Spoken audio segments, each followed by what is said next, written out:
Yung binayad mo sa broker, saan napunta? Sabi niya po sa akin, personal niya na yung nagamit Ginamit po. niya. Alam mo, yan ang mga sistema na ginagawa na ang mga modus operandi. Sa una, padadamahin ka. Tapos pangalawa, para makuha ang tiwala mo. Siyempre, pag nakuha ng tiwala mo, sunod-sunod na yun. Bakit ka nandito ngayon? Kasi po para at least mabigyan na rin ako ng hustisya ni Romar. Ikaw ba'y lisensyado ka na customs worker? Hindi po, sir. Kinakalaban po namin yung mga ganyang klaseng transaksyon, ang mga fixer, na di-demonize ang aming profesyon. Ano sasabihin mo ngayon kay Elizabeth? Ako sir, makikiusap po ako sir, eto sir, sa mga susunod na ba, nagagawan ko sir ng paraan sir Ben. Pinagsamantalahan mo, niloko mo pa, tapos ngayon pinababayaan mo, puro ka pangako. Sigurado ka bang mababayaran mo siya? Ang lagay, ganyan na lang, mangangako ka at magamit mo, dadispalko mo yung pera na hindi sa'yo.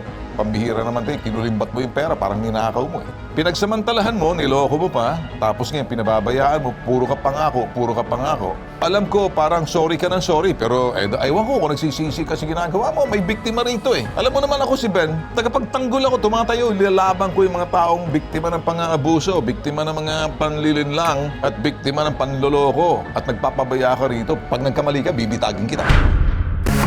September 9, 2024, may transaction po kami ni Romar Mosquite. Romar Mosquite, siya yung nag-arrange ng shipment namin under Primo Maximo na consignee. Ngayon po, September 9, binigay ko yung 200,000 para sana pang process sa dalawang container namin. Ang nangyari, yung week na yon, akala ko pinaprocess na niya. Tapos nag-reach out sa akin yung supplier namin na may ibang nagpa-process na. Ngayon, parang sinabi na wag nang galawin yung shipment kasi may okay na for gate pass na. So, ibig sabihin na i-release na. Sabi ko, paano nangyari na i-release na yung shipment natin nang wala pa kayong sinisimulan? Ang sinabi ko na lang sa kanya, itigil. For 1 week, ibalik mo sa akin yung pera, yung 200,000. Kasi kinukulit na ako ng company. Kinukulit na ako ng boss ko hanggang sa tumawag sa akin na bibigyan kita ng problema pag hindi mo sa akin na ibalik yan. Ngayon, nakikiusap po ako kay na Sir Ben, Sir Carl Tufo sa lahat ng bitag team na sana tulungan ako na ma-reach out si Romar, nabayaran na ako kasi sobrang stress na po ako. Maski yung anak ko nagkakasakit na. Buwan-buwan na lang siya may sakit. Minsan, maski pang gamot, pang x-ray, pang lab niya kasi sensitive yung baby ko. 1-year-old pa lang eh. Hindi niya ako mabigyan. Halos buwan-buwan po, lumalapit ako sa kanya, personal, halos maglumuhod ako sa kanya, dala-dala ko yung anak ko. Tingnan mo yung sitwasyon, kailangan ko ng tulong. Pero natiis niya ako. Pero anong kinonsider ko sa kanya palagi? Kaibigan. Naging kaibigan ako kahit binigyan na niya ako ng problema. Pero hanggang ngayon, parang ngayon ako sumuko na kailangan ko na ng tulong ng iba para ilapit tong sitwasyon ko na to. Yung binayad mo sa broker, saan napunta? Sabi niya po sa akin, personal niya na yung nagamit Ginamit po. niya na. So hindi niya binayad doon sa na dapat yung customs broker para doon sa sinasabing na dapat mong ibayad sa customs. Opo. Sa Bureau of Customs dapat. Yes po. Nung malaman ng kumpanya mo dahil kay import officer ka, Opo, sir. nasabi mo sa kanila na ang perang binayad mo doon sa customs broker, fixer pala. Opo. Nung una kasi, sir, po siya eh. Okay. Kasi may 10 containers po yan, nailabas namin yung 8. Pumalya na siya dito sa pangalawang container. Okay. Alam mo, yan ang mga sistema na ginagawa na ang mga modus operandi. Sa una, padadamahin ka. Tapos pangalawa, para makuha ang tiwala mo. Siyempre, pag nakuha ng tiwala mo, sunod-sunod na yon. Yung mga nauna, magkano binayad mo sa kanya? Meron po kaming transaction na nasa 600,000. Lumusot yun. Opo. Sa 600,000, bayad yun doon sa customs. Yes po. Na dapat ang gagawa ng itong maglalakad doon ay mga licensed customs broker. Tama? Opo. Pero dito, napilitan ka gumamit ng servisyo nitong si Romar Mosquite po. Mosquite. Yung pangalawa, nakalusot ulit. Yes po. Magkano binastos niyo ron? Ayun na po yung nasa 600. Yung una po kasi is 375. Alright. Pero itong pangalawa, ang binayad nyo ay 200,000. Yes po. Dito pumalya na siya. Opo. Total of 375 po sana yan, sir. Pero paunang bayad namin. Paunang bayad. 200. Ano daw nangyari? Bakit hindi niya nagawa? Yung total, nakalusot naman pala siya. May mga contacts siya sa loob. So, anong sinasabi niya sa'yo?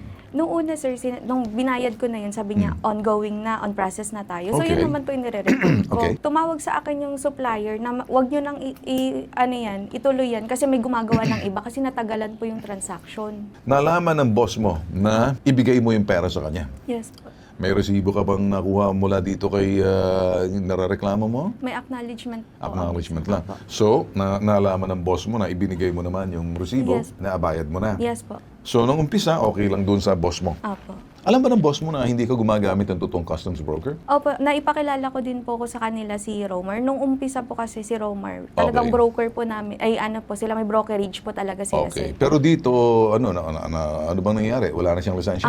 Lately po, nung nalaman ko na nagkawatak-watak po pala yung grupo nila, nawala na din nagkawat ang po. grupo lang kaya, pero nagsarili na Opo. siya. Mhm. Ang problema, na ibigay mo sa kanyang bayad pagkatapos nalaman ng kumpanya na hindi makakalabas, kaya medyo ikaw ngayon sasagot no sa ibayad nila dahil kasalanan mo dahil customs officer ka or import officer ka, dapat alam mo yung tamang gawain. Tama? Yes po. Anong ginawa sa iyo ng amo mo? Pinaalam ko po sa kanila, sir, na ako muna mag-aabono para at least ang hahabulin ko na lang si Romar para at least po yung company So parang wala na pong okay, ano. parang wala nang gulo. Opo. So hindi na-release, parang ganon. Opo. Na-release naman po yung mga containers, sir. O na-release yung container. Opo, So same nabayaran, in other words, okay na, Opo. na-release. Opo. Bakit ka nandito ngayon? Kasi po para at least mabigyan na rin ako ng hustisya ni Romar. Anong ginawa sa iyo ng kumpanya? Sinibak na? Hindi naman po totally, sir. Pero nung nagharap po kami sa DOLE, sir, illegal dismissal na daw po pala ako. Illegal dismissal ang ginawa sa iyo. Parang tinanggal na daw po ako. Oh, okay. So tinanggal ka na, sabi ng DOLE. Opo. Ano naman sinasabi ng DOLE? Well, kung alam nila tinanggal ka at pagkatapos medyo illegal dismissal, dapat pinagtanggol ka na ng DOLE. Opo, ongoing po yung case namin. Okay, na wag na natin pag-uusapan muna sa DOLE kasi ongoing yan, ano? Opo, sir. Sa linya ng telepono naman, ang narareklamong si Roland Mosquite? Mosquite, okay. Romar Mosquite, magandang umaga sa iyo, sir. Mar, andito sa atin, itong nagrereklamo na si Elizabeth. Ano ba nangyari dito sa inyo? I mean, parang nailabas mo ba yung produkto? Yung dalawang container, sir Ben, to be honest, hindi Okay. ko po siya nalabas kasi medyo nagka-problema po that time, medyo na-bypass po kami na pag nalaman po na nagpa-process man ng iba supposed to be, dapat po ako po ang magpa-process noon. So, meron po akong tie-up na doon ko po dapat ipapaprocess, sir Ben. Okay. However, medyo natagalan po yung pagbigay ng budget ng company nila, Miss Ellie, at alam ko pong medyo minamadali na ng client nila yan. So, parang sa end ng client mismo nila, minomonitor nila, sir, sa custom. Okay. So, nung walang movement yung processing, siyempre ako, sir, Ben, hindi din ako nakaka-process pag walang payment. So, alam naman ni Ellie yan na okay, Okay. naman yung trabaho ko na kanila, sir, Ben. So, nung that time na nalaman namin, tapos malabas na, sir, I thought naman kasi, sir, na continuous transaction sa sabi ko, that time, sir, to be honest, meron ako mga personal problems. So, nagamit ko talaga, sir, Ben, yung Okay. pera. Okay. So, ako naman, sir, Ben, honored ko yung, sir, Ben, hindi ko po siya dinideny, sir, Ben. Ang problema, siya ngayon ang nagdurusa. No po nga, Sir Ben. Kaya mo bang makita na yung taong nagdurusa, si Elizabeth, pagkatapos ikaw naman wala ka nagagawa, nangangako ka lang? Hindi, Sir Ben. Actually, sir, to be honest, sir, namingi po talaga ako ng time din nila. May mga ginagawa din ako, sir, para na ma-generate na, sir, yung pera. Kasi to be honest, bukod sa kliyente, kaibigan ko din talaga si Miss Ellie, sir. And binigyan niya din ako ng time talaga to generate. However, Okay, ganito na, I understand. But that aside, karoon ng problema rito, parang siya ngayon ang nagbayad doon sa mga nangyaring hindi mo na tuloy yung transaction. Opo. Siya ngayon ang nagbayad. Nagbenta pa siya nagsanla pa siya ng sasakyan para lamang bayaran yung bagay na parang matuloy kasi nabayad sa'yo. Pero lumalabas, hindi mo ata nagamit mo. Kaya sinagot niya na lang para wag na may Opo. problema. And problema, nailabas mo ba? yan, sir, yung dalawa, sir, hindi ko siya nalabas. Ano sasabihin mo ngayon kay Elizabeth? Ako, sir, makikiusap po ako, sir, eto, sir, sa mga susunod na ba, nagagawan ko, sir, ng paraan, Sir Ben. Kayo ba yung mga malapit na kaibigan? Opo, medyo matagal na rin. Kaya lang, may tatanong ako sa'yo, ikaw ba'y lisensyado ka na customs worker? Hindi po, sir. So, po, hindi sir, ka lisensyado, bakit pumapasok ka rito para nag-fixer ka? No po. Actually, sir, kasi dati meron kami, sir, na brokerage. Alam naman ni Eddie yan. Sir. Yeah, I understand that. Pero are you a licensed broker? Hindi po, Sir Ben. Hindi po, Sir Ben. Meron po kami. So, ikaw nagpa-facilitate lang. Opo, facilitation lang. To sir, make Sir Ben. to make that, go straight, fixing yan. Fixer ka. Do you consider yourself fixer?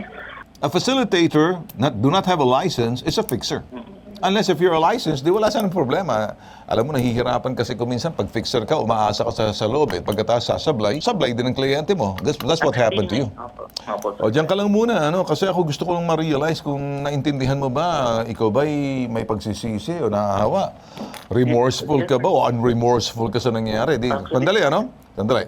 Si Dr. Anthony Doc Tony Cristobal, National President, Philippine Chamber of Customs Broker Incorporated, tatanungin muna natin ngayon. Magandang umaga po sa iyo, Dr. Cristobal. Sir, napapakinggan mo siguro ang yung pag-uusap namin dito. Nangyayari po ba to sa loob ng customs kung minsan ino-honor ninyo yung mga taong they should not be doing fixing? Anong tingin niyo po rito?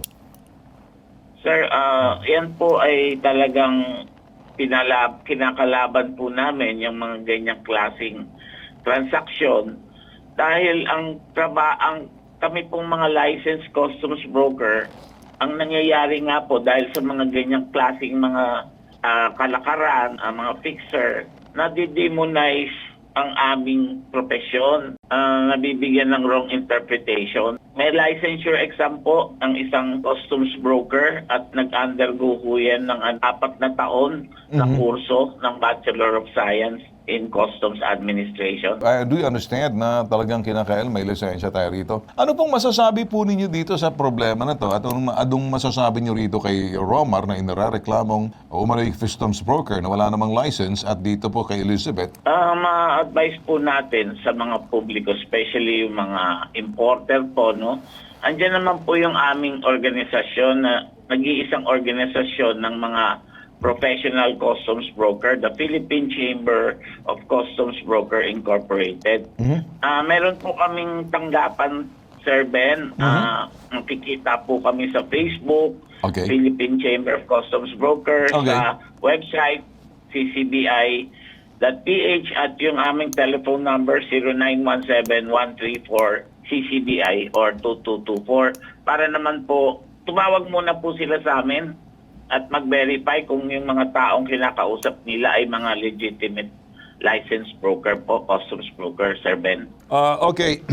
Romar, ang lagay ganyan na lang mangangako ka at magamit mo, dispalko mo yung pera na hindi sa'yo. Kaibigan mo nga to, pero ito tao na loko mo rito eh. Pinagsamantalahan mo to. Pinagsamantalahan mo, niloko mo pa, tapos ngayon pinababayaan mo, puro ka pangako, puro ka pangako. Anong gagawin mo para maibalik mo yung pera at ay ginawa mo, ay pambihira naman tayo, kinulimbat mo yung pera, parang ninakaw mo eh. Opo. Alam ko, parang sorry ka ng sorry, pero aywan ko kung nagsisisi ka sa ginagawa mo, may biktima rito eh. Alam mo naman ako si Ben, tagapagtanggol ako, tumatayo, nilalaban ko yung mga taong biktima ng pang-aabuso, biktima ng mga panlilinlang, at biktima ng panloloko, at nagpapabaya ka rito, puro ka pangako. Anong gagawin mo? Ito, Sir Ben, naman po, Sir Ben, maghuhulog po ako, tapos sisikapin ko, Sir. Dahil ganito na lang, mag-usap kayo, okay, naghuhulog ka. Yun ang problema, napakadaling gamitin yung pera. Pag nahuli ka ngayon, perwisyon tao rito eh.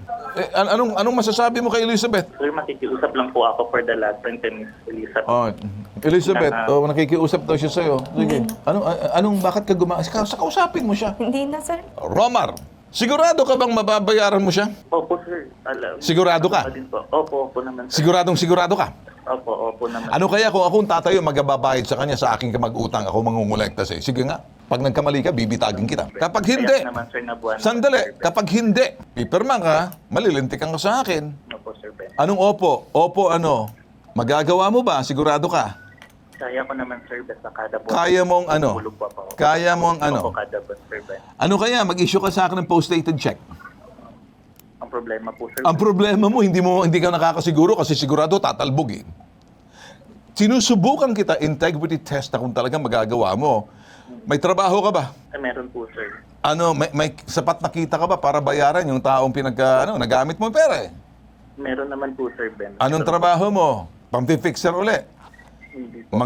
Gagamitin mo ulit yung galing mo tapos didispalkuhin mo na naman ng pera. Pagkatapos ang mangyayari ngayon, ibubudol mo naman yung iba. Ililipat mo sa iba, hindi, tinutuldukan ko na eh. Kasi pag ganyan ka, etong sasabihin ko sa iyo. Yung ginawa mo at dapat matigil, titistigo sa iyo laban yung Customs Broker of the Philippines, yung pareho niyan, na pumapasok ka sa transaction na hindi mo naman dapat pinapasok. Anong tawag yun? Deception. Panlilin lang. So ngayon gusto kong sabihin sa iyo, etong si Dr. Cristobal ng Chamber of Commerce, Chamber of Customs Broker, pwede silang magdemanda sa'yo para linisin ang hanay, isa ka doon sa mga anay. So ngayon, ang sasabihin ko sa'yo, matindi na ako kasi kawawa tong niloko mo eh. Diyan ka lang, pakinggan mo. Sa linya ng telepono, investigator ng CIDG Anti-Fraud si Debbie Jane Carino. Magandang umaga sa iyo, investigator Debbie Jane Carino ng CIDG. Ma'am, nakikinig po kay kanina, ma'am. Ano nakikita niyo rito? Sir, yung complaint ni Ma'am Espiritu is pasok naman po dun sa mandate ng aming opisina. Okay. So, ang na-advise lang po namin si Ma'am Espiritu na pumunta siya sa aming opisina dito sa CIDG Anti-Fraud and Commercial Crimes Unit. Dito lang po sa Camp Crame, Quezon City, sir. Okay. Para ma-assist po yung kanyang reklamo. Pakidala na lang po yung lahat ng kanyang ebidensya. Total, sinabi niya naman yung mga steps na dapat gawin. Ay law enforcer na kayo niyan. Ano? Medyo police work na po yan. Sige, tutulong po kami rito kay Elizabeth at sa gusto ninyo mangyari para maimbestigahan nyo na kasi nangangako lang naman tong nirereklamo niya. Ano pong ma-advise niyo po, ma'am? Jane Carino, investigator ng CIDG. Anong advice niyo rito kay inarereklamong umano'y fixer or customs broker daw? Ihanda niya na lang po yung kanyang sarili sa kung ano pang pwedeng reklamo na pwede pong i-file sa kanya. Sige, alam ko naman, investigador ka, syempre matipid ang salita niyo yan kasi gusto mong magbalanse, subject for investigation. Nakita ko po yung gusto niyo mangyari. Umahanga po ako sa inyo. Maraming salamat po. Asahan niyo po, tutulong Yes, po sir. kami rito, ha? Okay, balik tayo rito kay Romar. Narinig mo? Ihanda mo na ang sarili mo. Maghanda ka ng maraming pumada. Ayusin mo to. Opo, sir. Gusto mo ako magbabayad sa kanya para ikaw naman, para medyo iba ang dating ko. Gusto ko talaga mangbitag eh. Thank God it's Friday. Okay, usap tayo sa baba. Ito po nag-iisang pambansang sumbungan. Iba po ang katangian ng bitag. Lahat welcome. Sa loob ka man, sa labas ka. Basta't marunong ka manood at huwag mong uulitin yung mga ginagawa mo sa labas. Kaya Romar, umayos ka. Ilalapang ka, di ka iiwan. Ito po yung hashtag ipapitag mo.